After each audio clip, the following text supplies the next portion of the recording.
What's going on, YouTube? This is Dermy Wormy coming at you with a second review of episode 2 of Sandman. The episode's name was Imperfect Host. Uh, I know. I got this whole new setup right now. I'm fiddling with. I gotta, trying to do this right. My Rengoku and my Goyo. I'm at my Gunpla building desk. I got my Master Gundam that I'm working on right here. So we'll try this new setup for right now and see where it goes. The episode starts off with Morbius walking around his... Sorry, I had to turn off my fan. I don't know if that's getting picked up, but I had to do it. The episode starts off with Morbius walking around his kingdom looking sad. And this show's seriously starting to give me CW vibes.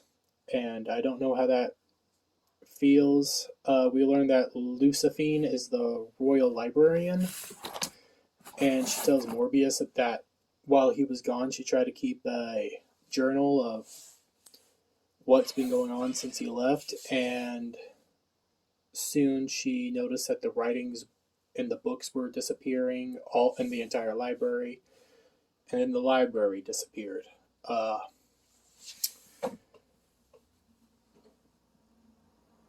Morbius and Lucifine had a little moment, a back and forth about why she didn't leave, and she said that she always had faith that he'd come back.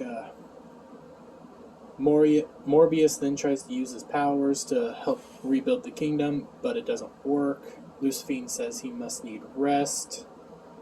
Morpheus says no, he needs his powers, and he's starting to look like a real emo goth kid that is just depressed about everything and doesn't really have any high hopes for anything. He says he needs to summon the Fates. Lucifine warns him not to, but he asks if he should finally call up his siblings. Morpheus says no, and then Lucifine says the price for the Fates is extremely high, and Morpheus needs to basically get power in order to summon the Fates and appease them. We then jump to Buffalo, New York, where we see Ethel again. Yes, our lovely Ethel. She's older now, a whole lot older. She's kind of a MILF now, but, she is a antiques broker, and I'm pretty sure she's dealing in illegal antiques and illegal stuff like that. So she gets a phone call, but nobody's on the other line. It's just static. She starts getting scared. She runs outside into the hallway, and nobody's there. She then comes back into her apartment, and Corinthian's there, waiting for her, making a drink. Ethel asks who the heck is he, and Corinthian responds with that he was created by Morpheus and basically belongs to Morpheus.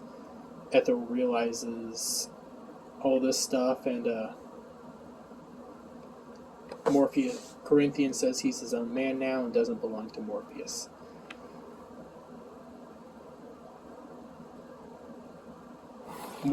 Corinthian wants to get all the tools and stuff. Sorry, I'm going over my notes. Corinthian wants to get all the tools wants to know where all the tools from Morpheus are, and Ethel asks him why, and Corinthian says, well, if you have them, I can teach you how to use them, and we can stop Morpheus for good, essentially, wanting Ethel to kill Morpheus.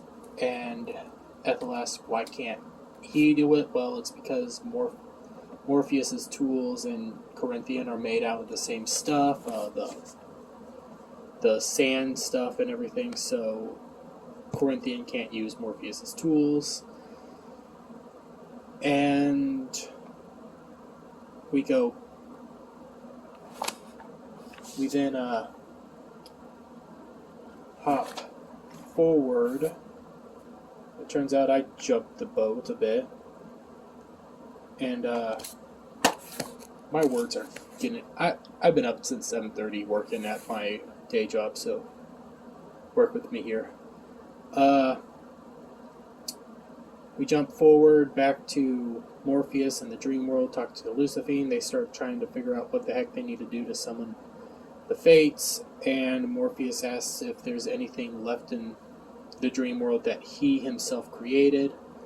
And then we are introduced to Gregory the Gargoyle, Cain and Abel. Apparently Gregory was a gift from Morpheus to Cain and Abel, and yeah, we're going to go from there. I did not like Cain and Abel. I thought they were whiny little brats that couldn't figure out anything. I thought they were kind of stupid characters. Cain and Abel are happy to see Morpheus. Morpheus has come for Gregory because he needs to absorb him, and when Cain and Abel were super happy to see him, now they're extremely mad and frustrated, and Abel starts taking it out on Morpheus and says, well, you've been gone, it's all your fault that everything's fallen to ruins, and I'm just sitting there listening to this like it wasn't his choice to get captured, it was another guy, and Morpheus had to go capture Cain. Not Cain, but Corinthian, so Cain's being kind of a bitch, but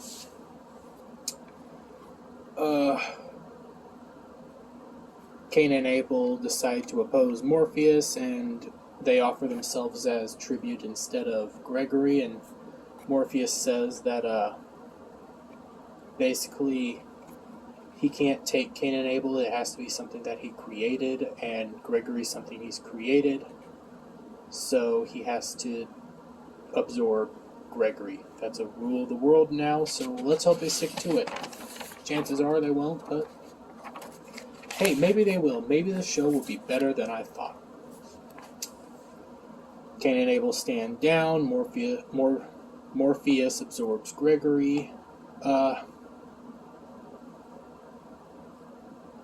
Morpheus tells Luciphine they have work to do, and as they leave, Cain and Abel... Well, Abel tells Morpheus, good luck, and hope you guys do well, and Cain calls him a suck-up and kills him. You saw that coming. I mean, it's Cain and Abel. First victim and first murderer. It's their entire story. That's going to come back up.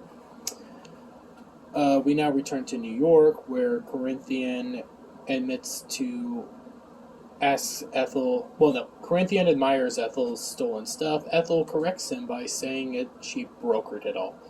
She stole it. It's all illegal. We all know that. Corinthian asks if... I'm jumping all over the place, it turns out. I already covered all that. Corinthian wants Ethel to kill Morpheus and stuff. Morpheus and Luciphine are now on a dock of dream stuff. It's weird. They didn't really explain it that much. Luciphine asks Morpheus if he's sure he can control these waters, because since he's been gone, it's gotten dark and unsafe. Morpheus reassures her and does some weird sand magic, peers into the lake, and something grabs in and pulls him down. Morpheus is now going throughout all the dreams that have been collected in this lake to gather the stuff that he needs to summon the Fates. And I wrote down exactly what he needed. He grabbed a crossroads from a... Where is it? Yeah, right here.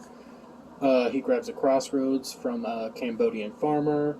He gets a hanged man from a Japanese cinephile, and then he grabs a serpent and some egg.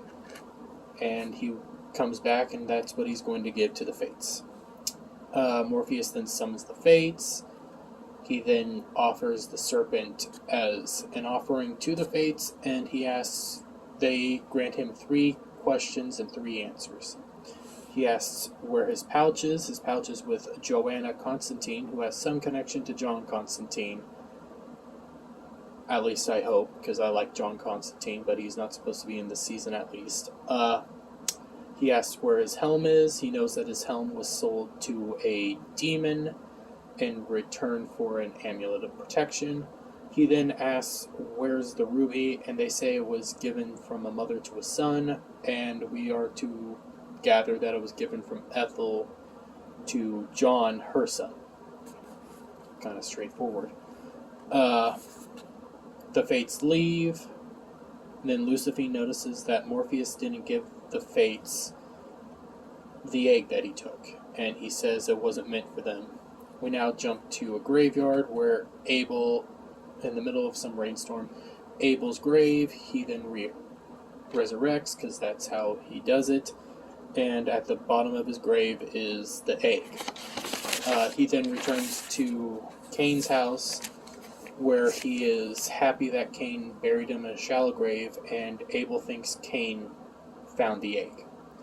Cain then says it wasn't from him. Well, then Abel says, well, I wonder who it was from.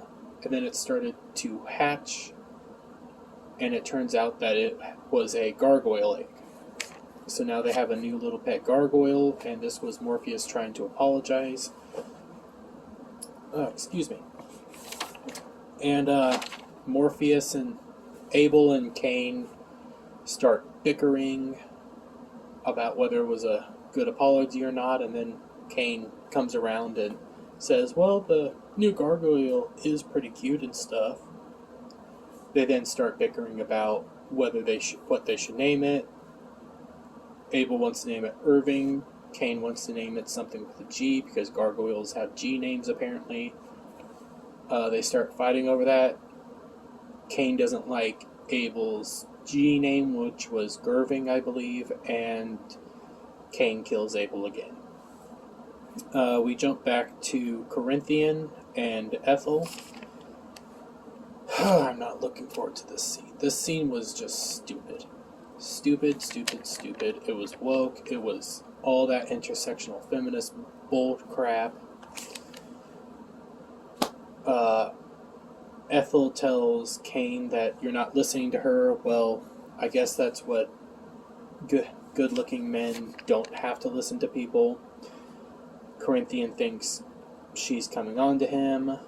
Corinthian doesn't believe Ethel. Starts talking about, well, you have all this stuff. I mean, how the heck do you have all this if it wasn't for the power of the dream tools and stuff? And Ethel then says, calls him a sexist, saying, Ethel calls him a sexist and says women can get stuff without men or magic and stuff like that. And it's a stupid scene. It's such a cringe scene. I hated it. Well, Corinthian says, well, you obviously do have the tools because you still look young and everything. You're beautiful and you don't look the age that you actually are. And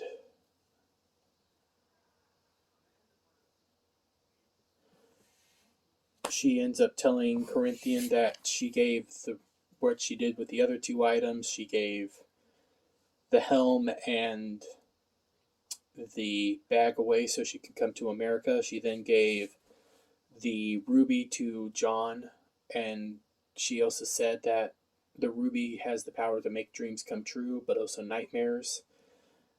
So she said that John took the ruby, but the ruby took John, implying something's wrong with John. Basically, he's probably gone insane and nuts and has some sort of anger issues, and that's going to probably be a point of the show. Toxic masculinity bullcrap, you know. Corinthian starts asking where is John. Ethel says she doesn't know or want to know. Corinthian starts accusing her of lying and says that he can tell because her eyes lie, and he takes off his glasses showing his mouth eye stuff. Corinthian prepares to try to kill her for punishment for lying to him, and she then pulls out a little amulet saying she doesn't need the ruby and stuff. She has her own magic. And I thought she killed Corinthian, but Corinthian gets transported back to the dream world. Then she goes walking off all, oh, I'm a strong woman.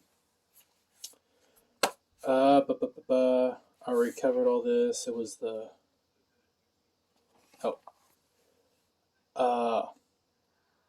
We then jump to Ethel goes to a very high-tech hospital, all fancy stuff.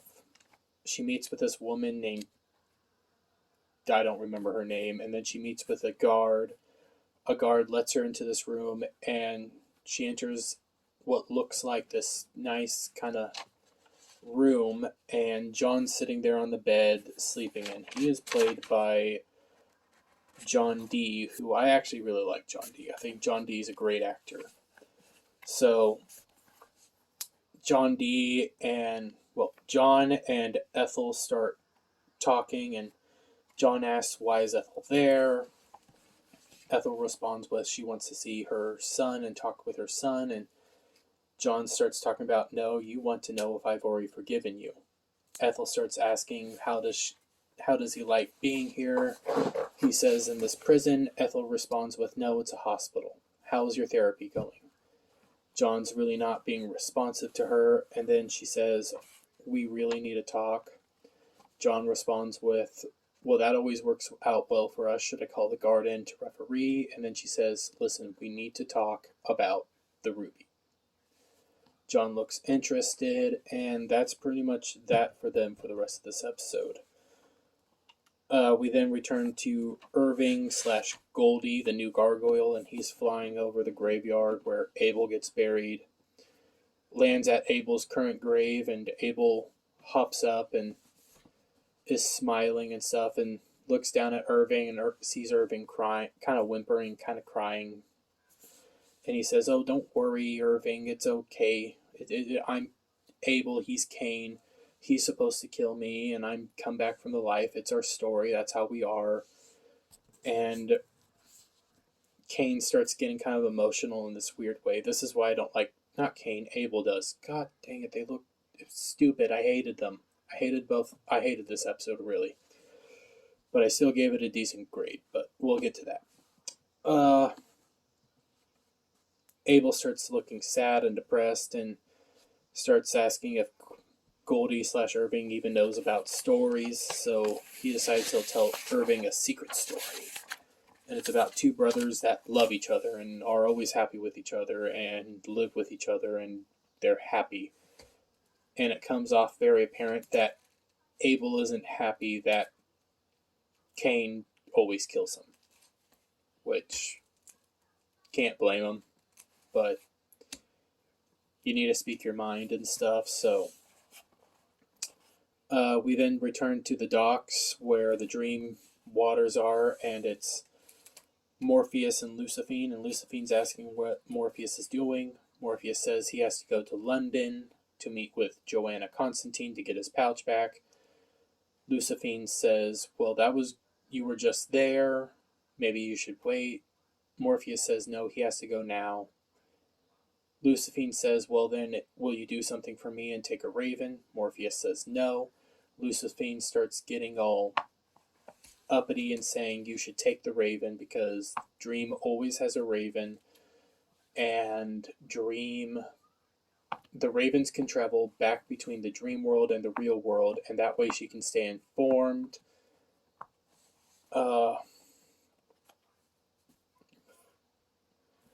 And Morpheus says no, he doesn't need somebody spying on him. Morpheus then leaves for Constantine, saying how she'll do me nicely, how bad could she be? She's just human.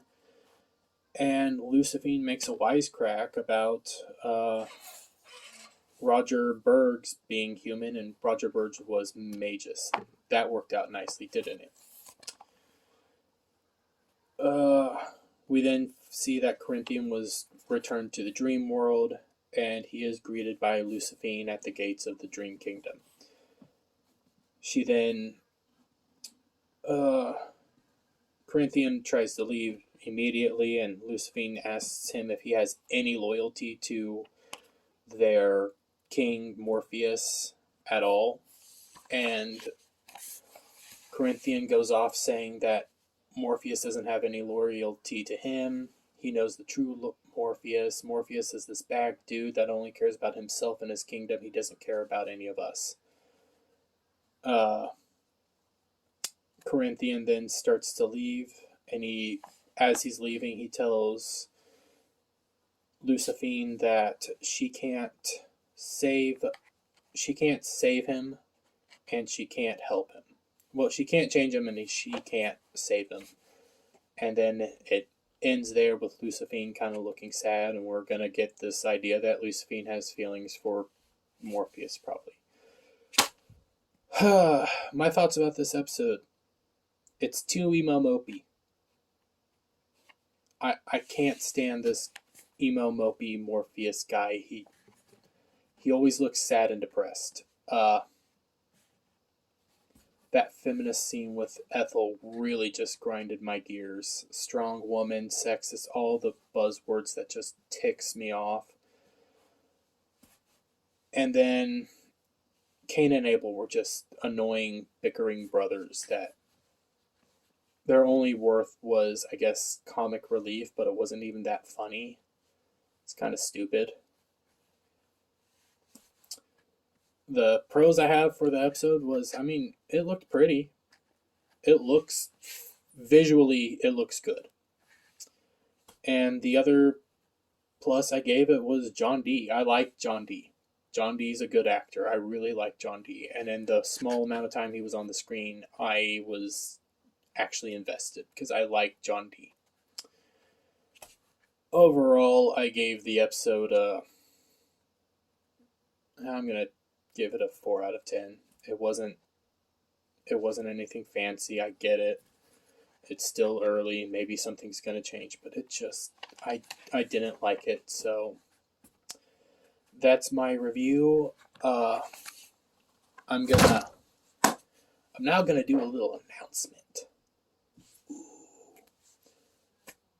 I have decided that the moment I get to my 50 subscribers and I get monetized, I will do my first live stream. Amazing, I'm going to do a live stream. Great. Well, my first live stream is going to be different. My first live stream is going to be my first milestone live stream, and I am going to do a drink-a-thon.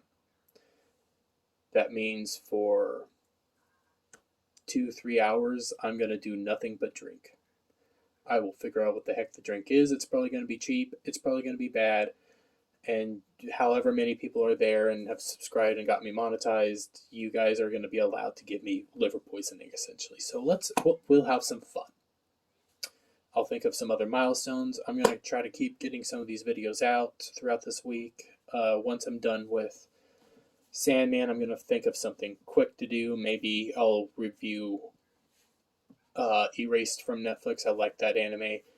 And then plan to do the first day of the new Game of Thrones show.